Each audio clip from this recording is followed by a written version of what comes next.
말씀 제목은 뒤집기의 명수들입니다. 안식일이 지남에 막달라 마리아와 야고보의 어머니 마리아와 또 살로메가 가서 예수께 바르기 위하여 향품을 사다 두었다가 안식 후 첫날 매우 일찍이 해 돋을 때에 그 무덤으로 가며 서로 말하되 누가 우리를 위하여 무덤 문에서 돌을 굴려주려 하더니 눈을 들어본즉 벌써 돌이 굴려져 있는데 그 돌이 심히 크더라. 무덤에 들어가서 흰 옷을 입은 한 청년이 우편에 앉은 것을 보고 놀라매 청년이 이르되 놀라지 말라. 너희가 십자가에 못 박히신 나사렛 예수를 찾는구나. 그가 살아나셨고 여기 계시지 아니하니라. 보라, 그를 두었던 곳이니라. 가서 그의 제자들과 베드로에게 이르기를 예수께서 너희보다 먼저 갈릴리로 가시나니 전에 너희에게 말씀하신 대로 너희가 거기서 배우리라 하라 하는지라. 여자들이 몹시 놀라 떨며 나와 무덤에서 도망하고 무서워하여 아무에게 아무 말도 하지 못하더라. 아멘. 아멘. 제가 어렸을 때 그 우시장, 소시장 있죠? 거기서 명절이 되면 이렇게 씨름 대회가 열렸었습니다. 근데 여러분, 제가요 그 초등부에서 준우승을 했어요. 놀라셨죠? 그때 키는 제가 좀 작았지만요, 이 다리가요 무만생종 같았어요. 통통했습니다. 그때 이 준우승 상을 줬는데 그것이 뭐였냐면 엿 한 판을 주는 거예요. 그래서 저는 친구들에게 애따 엿 먹어라 하면서 실컷 나누어 먹은 적이 있습니다. 아무튼 씨름에 보면은요, 이 작은 체구의 사람이 덩치 엄청 큰 사람을 가장 통쾌하게 이길 수 있는 씨름 기술이 있어요. 네, 그냥 큰 사람, 어마어마한 덩치 큰 사람 밑으로 깔려 들어가서 그냥 뒤집어 버리는 거예요. 아니면 넘어지는 순간에 곧 이 땅에 모래에 닿을락말락하는 순간에 그냥 몸을 뒤틀어서 상대와 위치를 바꿔버리는 그런 기술입니다. 이것을 일명 되치기 그리고 뒤집기라고 합니다. 이런 기술입니다. 여러분, 우리 그리스도인들이 그렇다는 거예요. 어떤 환경과 상황 속에서도 여러분 역류해서 뒤집어버리는 그런 능력이 우리에게 있습니다. 여러분, 거대한 통나무가요 이 물결의 흐름 속에서 그냥 하염없이 떠내려갑니다. 왜 그럴까요? 잘라지고 생명이 없이 죽어있기 때문에. 그러나 아주 작은 피레미일지라도 여러분 살아있으면 그 거친 물결을 거슬러서 올라가는 거예요. 왜 그렇습니까? 생명이 있기 때문에 그래요. 생명. 마찬가지입니다. 믿음이 죽어있는 성도는 세상 물결과 상황 속에 그냥 떠내려가는 거예요. 그냥 휘둘려 가는 거예요. 세상 문제 상황들, 세상 문화에 그냥 떠밀려 살아가는 거예요. 하지만 믿음이 살아있는 예수 생명이 있는 성도들은 그렇지 않습니다. 환경과 문화와 상황을 거스러 역류하는 거예요. 시대를 역류해서 살아가는 능력이 그들에게 있기 때문에 그렇습니다. 모든 악조건을 뒤집어버리는 능력이 있어요. 그것이 바로 예수 생명이 살아있기 때문인 겁니다. 그래서 우리 그리스도인들의 별명이 있다고 말하면 뭐냐? 우리 그리스도인의 별명은, 진짜 별명은 우리 그리스도인들 별명 바로 뒤집기의 명수들이라는 거예요. 아멘. 어떤 상황에서도 뒤집어 버릴 수 있는 그 능력이 우리 안에 있다는 거예요. 아멘. 때로는 넘어질 듯 하는데, 실패해서 또 완전히 거꾸로 하는데 그냥 상황을 반전시켜버리고 뒤집어버리는 능력이 우리 그리스도인에게 있습니다. 오늘은 영광스러운 십자가의 승리와 감동이 울려 퍼지는 부활주일입니다. 이 부활의 아침, 이 감격의 아침인데, 혹시 여러분 가운데 이 부활의 아침을 맞이했음에도 불구하고 지금 세상 물결에 그냥 휩쓸려서 상황 속에 완전히 파묻혀서 승리의 기쁨을 잃어버린 채, 빼앗겨버린 채 혹시 힘들게 살아가는 분은 오늘 혹시 그런 분이 계십니까? 여러분, 실패와 낙심, 좌절과 이런 상처의 그늘에서 한숨 쉬며 살아가는 것은 결코 그리스도인의 삶이 아닙니다.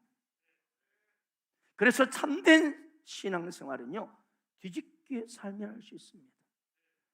예수 안에 생명이 있는 자는 불행에서 생명으로, 불가능을 기적으로, 아멘 아멘, 죽음을 부활로, 지옥을 천국으로 뒤집어 버리는 거예요. 우리 인류 역사에 있어서 가장 위대한 최대의 뒤집기가 있었다면 그건 예수 그리스도의 부활입니다. 혹시 지난 시간 동안 실패가 있었습니까? 혹시 상처가 있었습니까? 아니면 혹시 절망 가운데 내가 있었습니까? 여러분, 예수님께서 무덤 문을 박차고 열고 부활하셨습니다.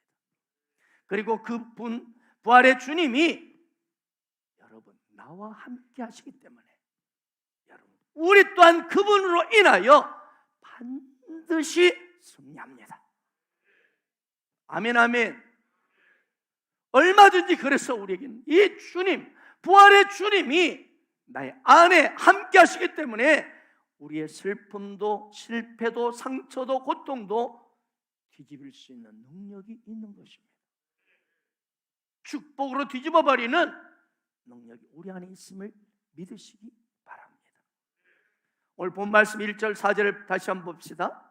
안식일이 지나매 막달라 마리아와 야고보의 어머니 마리아와 또 살로메가 가서 예수께 바르게 하여 향품을 사다 두었다가 안식 후 첫날 매우 일찍 해도 들 때 그 무덤으로 가며 서로 말하되 누가 우리를 위하여 무덤 문에서 돌을 굴려주리 하더니 눈을 들어본즉 벌써 돌이 굴려져 있는데 그 돌이 심히 크더라. 여러분요, 여인들이 그래서 귀해요. 남자들은 다 도망갔는데 여인들은 그래도 그 사랑, 그 주님을 그리워서 이렇게 시신이라도 향품으로 아름답게 단장해 보려고 이렇게 그들이 움직인 거예요. 안식일은 유대인들은 활동하지 않는 날이죠. 그렇기 때문에 안식 후 그 다음 첫날 새벽 미명, 여기 보면 일찍 해돌 때인데 새벽 미명에 아직 어둠이 다 가시기 전에 그 무덤으로 찾아갑니다.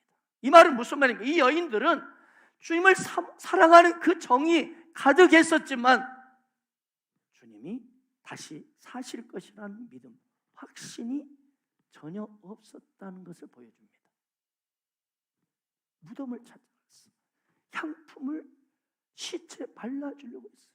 단지 그들은 사랑했기 때문에 사랑했던 스승의 시신을 좀 더 곱게 모시기 위해서, 단장하기 위해서 향품을 가지고 갔어요. 그런데 예수님이 직접 무덤문을 가까이 갔더니 그 무덤문을 가로막고 있던 큰 돌이 저쪽으로 올라가져 나자빠져 있고 문이 열려 있는 거예요. 5절 보십시다. 무덤에 들어가서 흰 옷을 입은 한 청년이 우편에 앉은 걸 보고 놀라매. 여러분, 아직 어둠이 채 가시지 않는 새벽입니다. 희미하게 동이 터올 때입니다. 그런데 새벽에 만약 여러분 내가 무덤을 찾아간 여인이라고 한번 생각해 보세요. 무덤에 찾아갔는데 세상에 그 무덤 속에 흰 옷 입은 사람이 보이는 거예요. 이거 완전 전설의 고향입니다. 웬만큼 강 큰 사람 아니면 기절하고, 여인들이 더 기절해서 여인들이 서로 놀라서 부둥 깔고 덜덜덜 떨고 있는데 천사가, 이 청년 천사가 놀라운 소식을 전해줍니다. 자, 6절 보십시다. 청년이 돼 놀라지 말라. 너희가 십자가에 못 박히신 나사렛 예수를 찾는구나.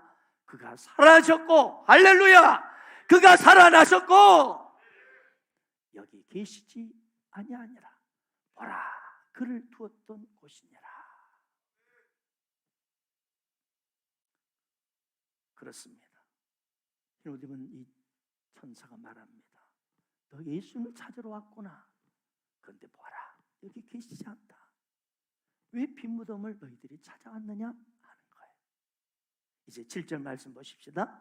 가서 그의 제자들과 베드로에게 이르기를 예수께서 너희보다 먼저 갈릴리로 가시나니 전에 너에게 말씀하신 대로 너희가 거기서 배우리라 하라 하는지라.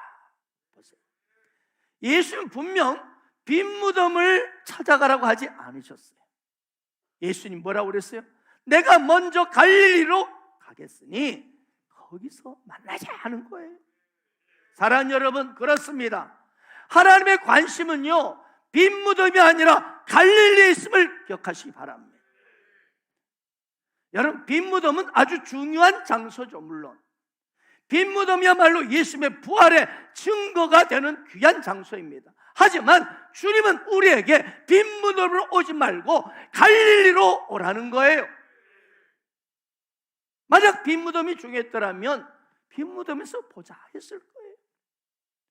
마태복음 28장 9절 10절에서 동일하게 이 빈무덤을 보고 돌아가는 여인들에게 주님이 부활의 주님 나타나셔서 이렇게 말씀하는 장면이 나옵니다. 예수가 그들을 만나 이르시되 평안하냐 하시거늘 여자다가 그 발을 붙잡고 경배하니 이에 예수께서 이르시되 무서워하지 말라. 가서 내 형제들에게 갈릴리로 가라 하라. 거기서 나를 보리라 하시니라. 그렇습니다. 사람들은, 이 여인들은 예수의 빈무덤에 관심을 두고 계속 예수의 빈무덤으로 몰려들었어요. 어떻게 하면 좋아?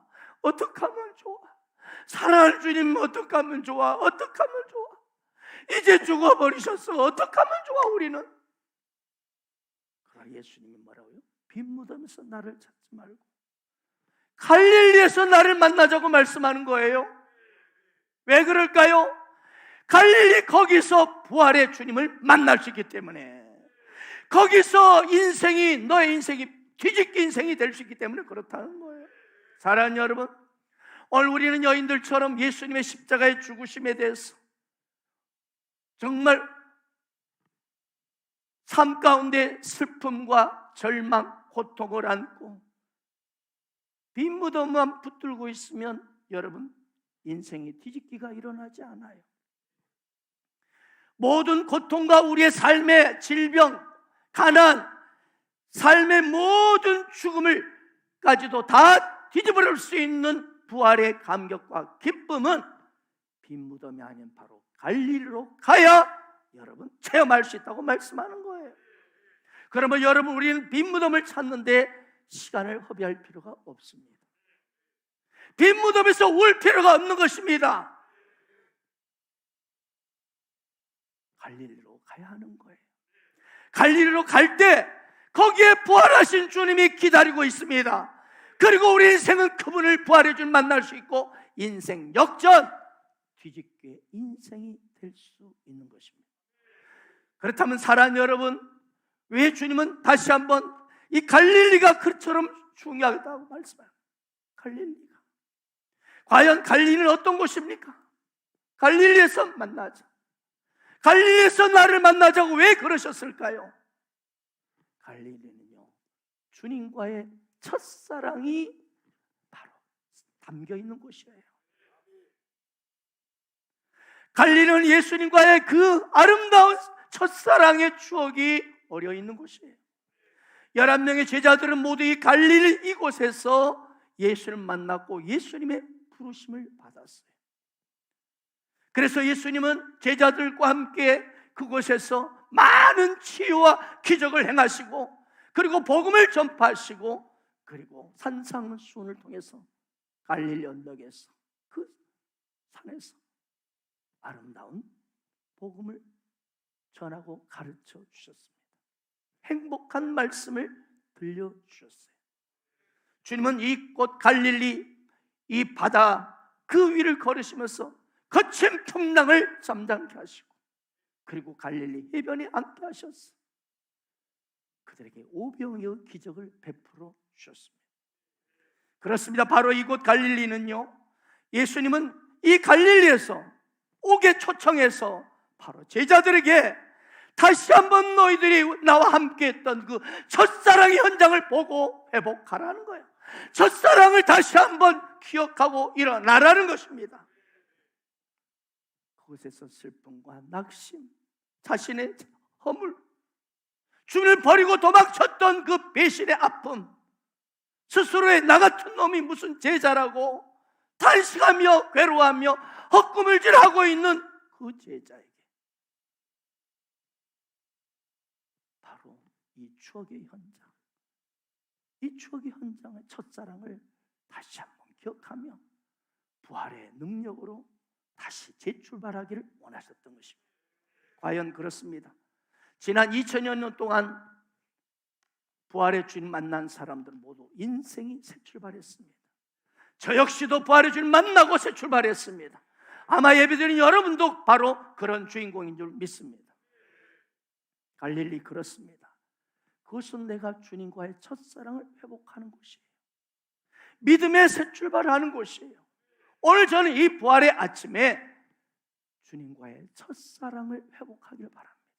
그래서 여러분의 믿음이 다시 한번 새 출발하는 아름다운 부활의 아침이 되길 축복합니다. 하나님께 쓰임받았던 사람들의 여러분 공통적인 특징이 있죠. 뭡니까?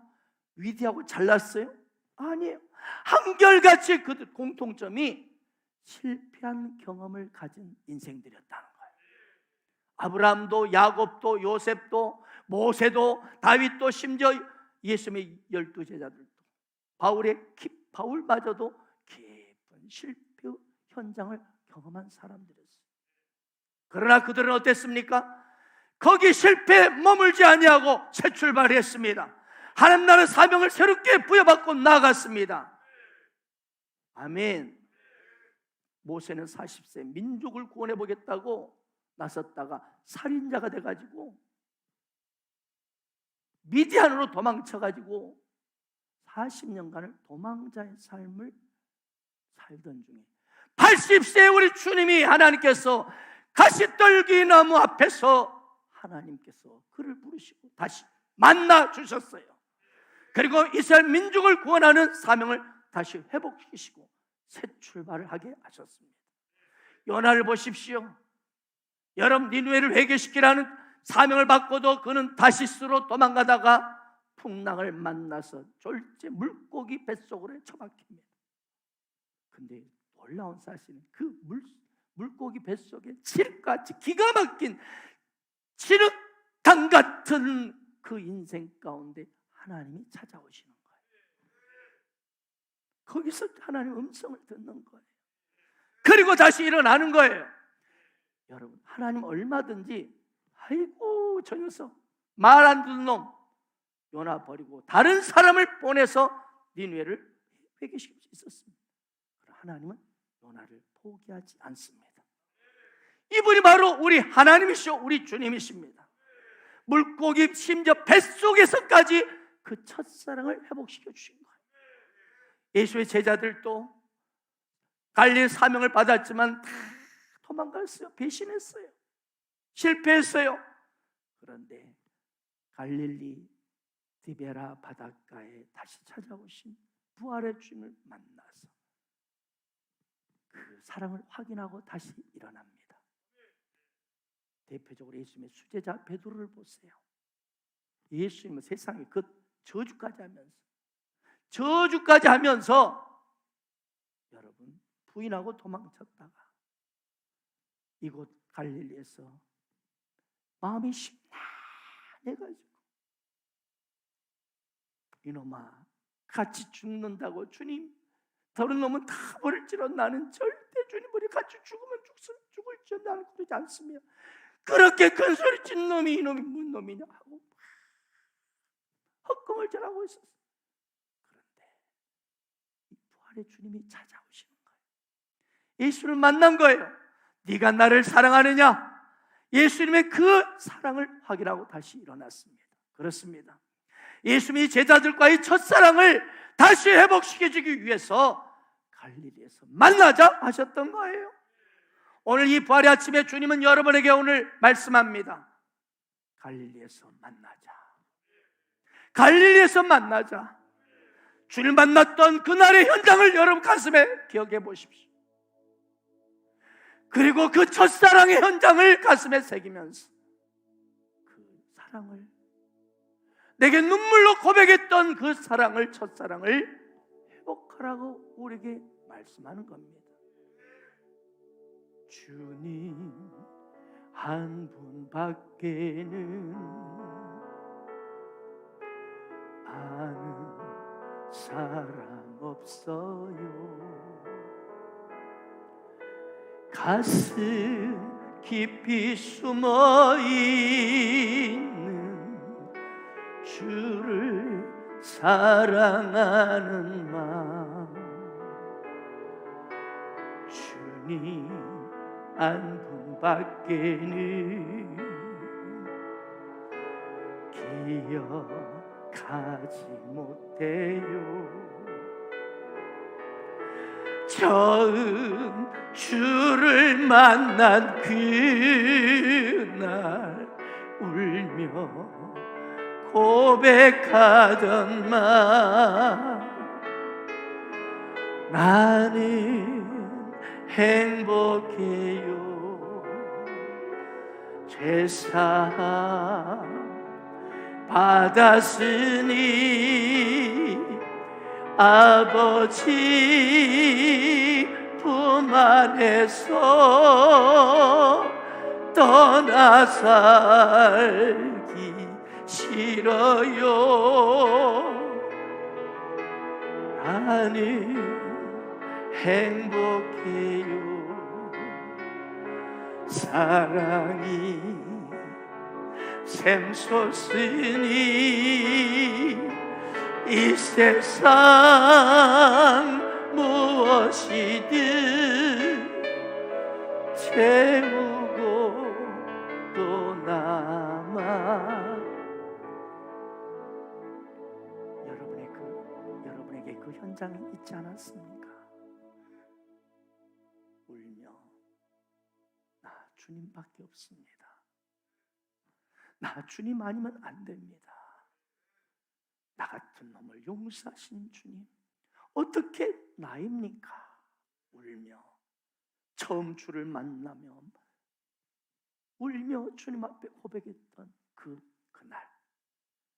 그날을 잃어버렸다면, 그날을 놓쳐버리고 세상 물결 속에 휘둘리고 있다면 오늘 다시 일어나라는 거예요. 그 첫사랑을 회복하라는 것입니다. 이 부활의 아침에 주님을 만나서 첫사랑을 회복하라는 말씀인 것입니다. 이것이 갈릴리입니다. 이것이 갈릴리에서 만나자는 주님의 요청인 것입니다. 두 번째로 갈릴리는요,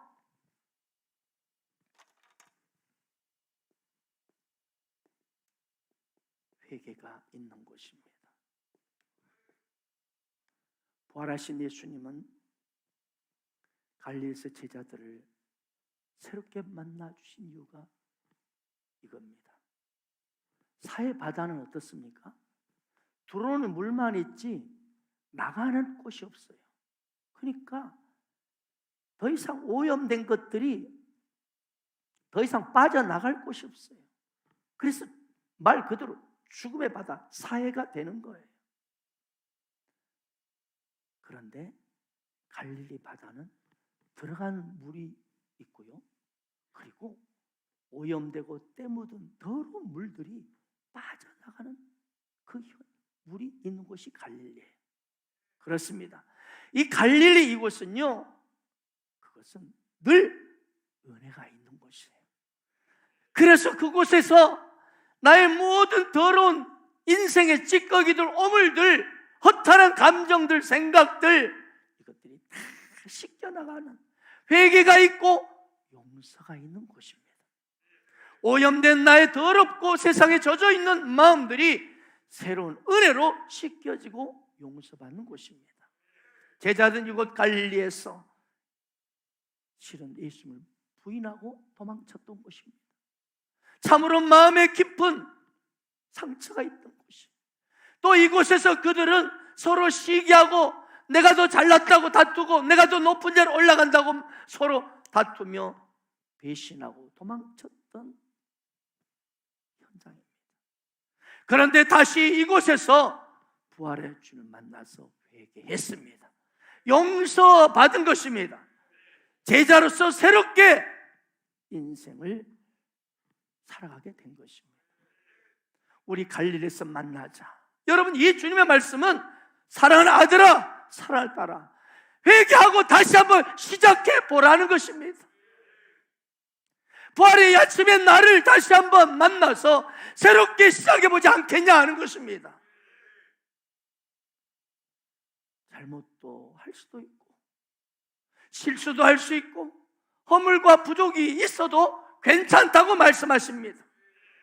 실수했고 주님을 배신했던 그 자리에서 사랑하는 아들아, 사랑을 따라 그 제자들처럼 다시 너도 회개하고 시작해보지 않겠냐 하는 것입니다.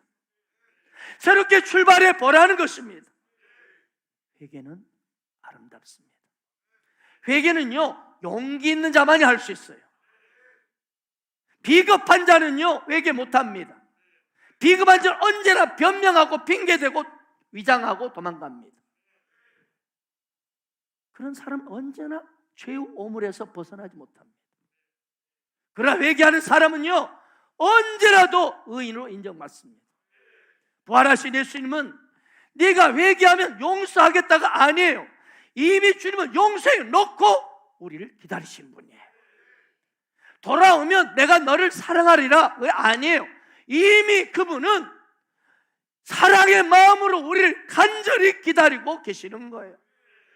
먼저 갈릴리 가셔서 우리가 다시 돌아오기를 그처럼 기다리며 사랑으로 품기를 원하고 계시는 거예요.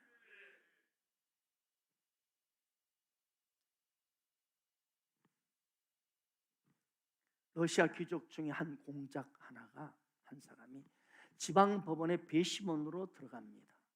그래서 일을 하고 있었어요. 그런데 어느 날 피고인 가운데 한 창녀가 이제 잡혀 들어왔어요. 그 여인은 창녀총에서 윤락행위를 하다가 어느 손님에게 독약을 타 먹이고 손님의 귀중품하고 돈을 훔쳤다는 제목이었습니다. 배심원으로 있던 이 공작은 피고인으로 신문을 받고 있던 이 창녀를 보는 순간 깜짝 놀랍니다. 공작이 대학생 시절 고모집에 갔다가 놀러 갔다가 어린 거기 하녀를 유혹해서 임신을 시키고 백루블 하나 던져주고 내팽개친 일이 있었는데 그 죄인이 바로 그 하녀였던 것이에요. 그때 하녀 아이는 이 공작과 동침하 임신을 해서 고모로 주인으로부터 쫓기만 2년이, 이런 활약년이 하면서 쫓겨날 때 배신감, 자기를 사랑한다고 말했던 그 청년, 그 배신감으로 방황하다가 결국 창녀로 전락하고 만 것이었어요. 지금 또한 이 여인은 여관집 주인이 저지른 끔찍한 살인 누명을 뒤집어 쓰고 지금 재판을 받고 있었던 거예요. 그녀는 그 법정에 또다시 말합니다.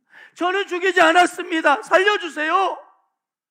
그녀의 애처로운 호소에도 불구하고 시베리아로 유배를 선고받습니다. 그때 공작은 양심의 무서운 가책을 받고 인간으로서 최소한의 도리가 있다. 그리고 이 창녀를 돕기로 작정합니다. 추운 겨울 눈보라가 몰아치는 얼어붙은 그 동토 땅 시베리아를 찾아갑니다.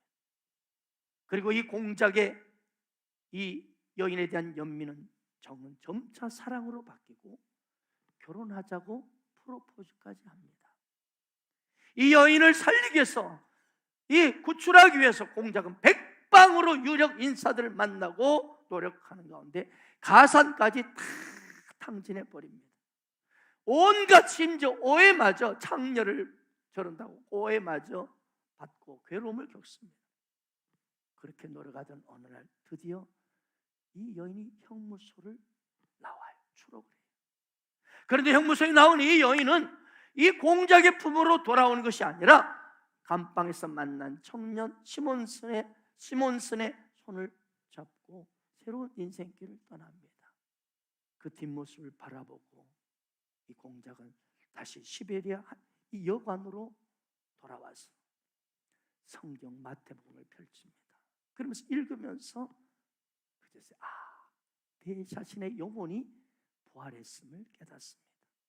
이 소설은 바로 여러분이 잘 아시는 톨스토이의 명작 부활입니다. 그렇습니다. 참된 회개는 부활을 가져다 줍니다. 새로운 출발을 가져다 주는 거예요. 참된 회개는 새로운 출발이 시작되는 바로 그것이 갈릴리입니다. 사랑하는 여러분, 오늘 이 부활의 아침에 어떻습니까? 참된 회개를 해보시지 않겠습니까? 새 출발을 해보시지 않겠습니까? 오늘 그런 마음을 여러분이 갖는다면 오늘 당신은 지금 갈릴리의 부활의 주님을 만난 것입니다. 셋째로 갈릴리는요,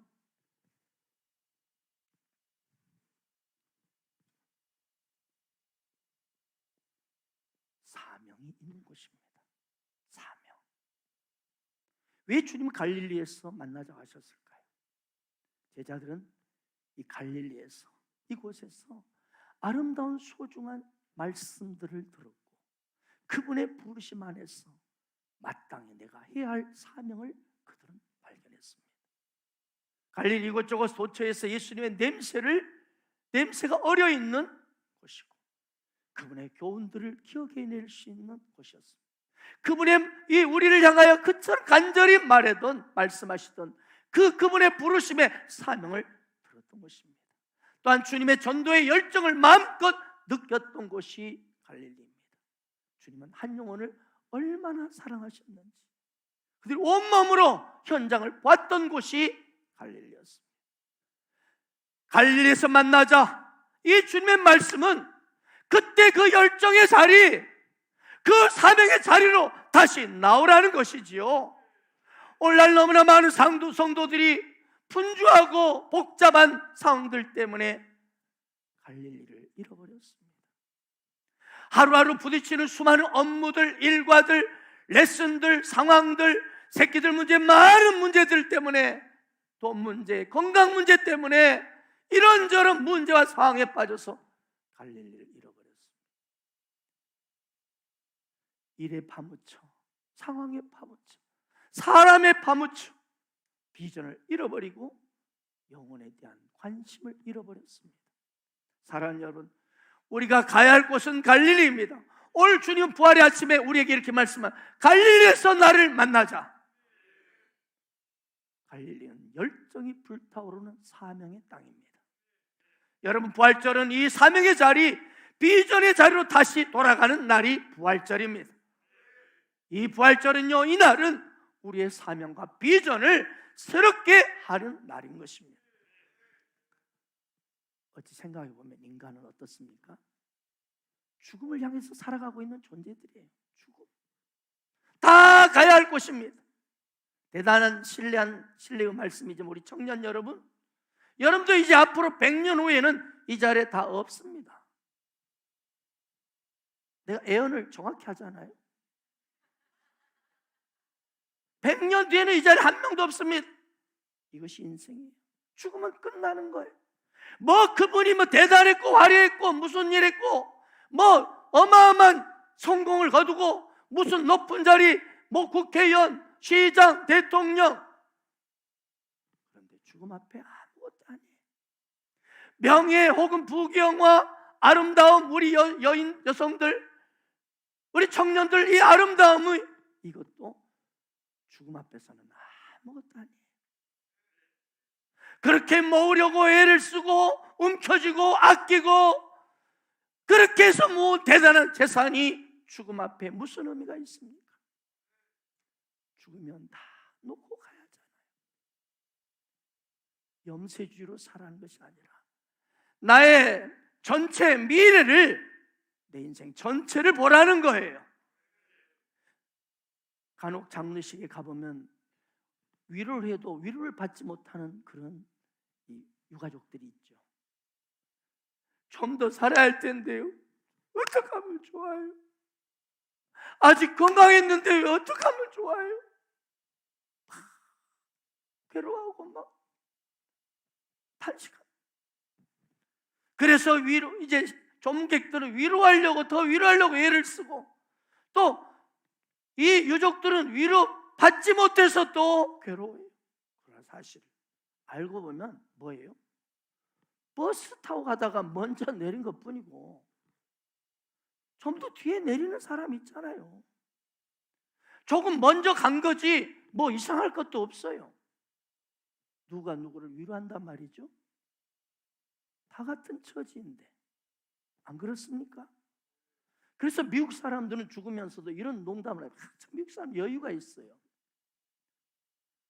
아내가 이제 숨을 거둬가기 직전에 남편을 보고 막, 나는 어떻게 해요 여보, 나는 어떻게 살아요 하고 막 어쩌고 우리 새끼들 어쩌고 막 그러니까 남편이 죽으면서 그랬다. 걱정 마시오, 당신도 곧 죽을 텐데 뭘. 사실이 그렇잖아요. 여러분, 그래서 우리 웃으면서 살다가 웃으면서 죽읍시다. 부활의 주님이 계시잖아요. 그렇게 몸부림칠 게 아니라는 거죠. 나도 갈 거니까. 그렇게 슬퍼할 일이 아니라는 거예요. 죽음은 엄연한 실제입니다. 우리 앞으로 다가오고 있는 피할 수 없는 운명의 사건입니다. 그런데 여러분, 우리는 이거 있잖아요. 여러분, 우리 이거 아시잖아요. 뭡니까? 죽음으로 내 인생이 끝난 것이 아니에요. 갈릴리에서 만나고자 하신 우리 주님, 부활의 주님을 감격으로 만나게 된다는 사실입니다. 할렐루야. 그러므로 여러분 중에 지금 이 땅에 사는 동안 주님의 첫사랑을 잃어버리고 싸늘한 심정으로 살아가는 분이 계십니까? 다시 갈릴리로 가세요. 주님 처음 만난 그날을 생각하며 첫사랑을 회복하세요. 그래서 다시 일어나세요. 힘을 내세요. 자살을 뒤집으면 살자가 됩니다. 문전박대를 뒤집으면 대박 전문입니다. 내 힘들다를 읽으면 다들 힘내입니다. 영어의 no를 뒤집으면 on이 됩니다. 항상 접속하는 거예요. 살만 나는 거예요. 이처럼 우리가 믿는 하나님은 뒤집기의 명수이십니다. 바벨론 시대 포로로 끌려갔던 모르드게가 있습니다. 오직 하나님을 경배하는 충성스러운 유대인입니다. 그러다 보니 왕의 총애를 받는 이 아각 사람 하만이라는 사람의 미움의 대상입니다. 감히 왕 다음에 2인자인 나를 향하여 절을 하라고 했는데 엎드려 경배하지 않아? 그 미움의 원인은 그렇습니다. 모르드게가 자기에게 무릎을 꿇고 절하지 않았다는 거예요. 그럼 모르드게는 오직 주님만을 경배할 뿐입니다. 그래서 하만은 모르드게에 속한 모든 유대인들을 몰살시킬 계획을 세웁니다. 저 모르드게에 속한 유대인 놈들, 하나님을 경외한다는 놈들 다 죽여버린다. 그리고 모르드게 저놈은 장대 끝에 매달 처참하게 죽여버릴 것이다. 그런데 결국 어떻게 됐죠? 아시죠? 하나님의 뒤집기 역사로 모르드게를 죽이려고 준비한 장대 위의 끝에 모르드게가 아닌 하만 자신이 매달렸잖아요. 이것이 하나님 안에 있는 우리 인생의 결론이에요. 사랑하는 여러분, 그러므로 이 세상에 살아가는 것이 전부가 아니에요. 다 한순간이에요. 안개와 같다고 해요. 오늘 찬양했잖아요. 나는 오늘 피었다가 치는 무명의 꽃과 같은 존재예요. 저 바다에 파도 치는 수많은 파도처럼 한때 잠깐 일어났다가 쓰러지는 파도 같은 존재가 우리예요.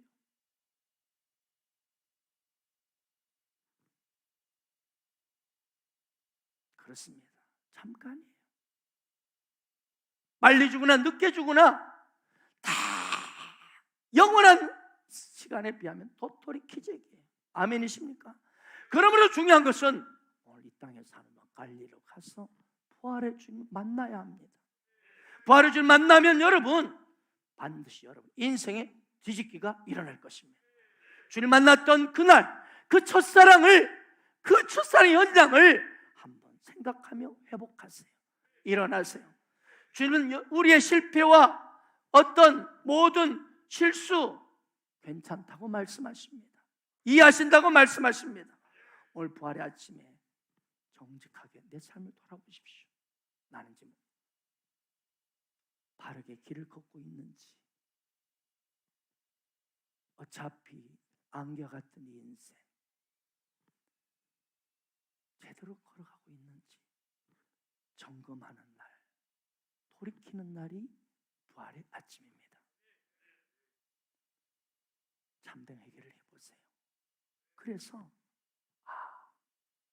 내 인생 육신의 장막을 벗고 그 주님 만나는 그날을 기억하며 오늘 내가 이 땅을 산 동안 여러 일도 열심히 하지만 그러나 주님이 내게 맡기신 사명, 인생에 정말 주님 맡기신 목적, 비전을 따라 힘차게 살아가십시오. 오늘 부활의 주님 만나면요 누구든지 뒤집기 명수가 됩니다. 세상의 모든 근심, 염려, 그리고 괴로움, 가난, 질병 다 뒤집을 수 있습니다. 이게 부활의 능력입니다. 사랑하는 여러분, 오늘 이 부활의 아침에 다시 한번 갈릴리에서 나를 만나자는 주님의 음성대로 정말 다시 한번 첫사랑의 현장을 회복하십시오. 그곳에서 다시 한번 내 삶을 점검하고 오물들은 회개하시고 다 버려버리십시오. 다시 한번 일어나서 주님의 사명, 나를 향하신 그분의 부르심, 그 목적대로 살다가 마침내 이 육신의 장막 벗는 그날 영광의 주님 만나서 감격으로 주님을 찬송하는 당신이 되시기를 주 예수 이름으로 축원합니다.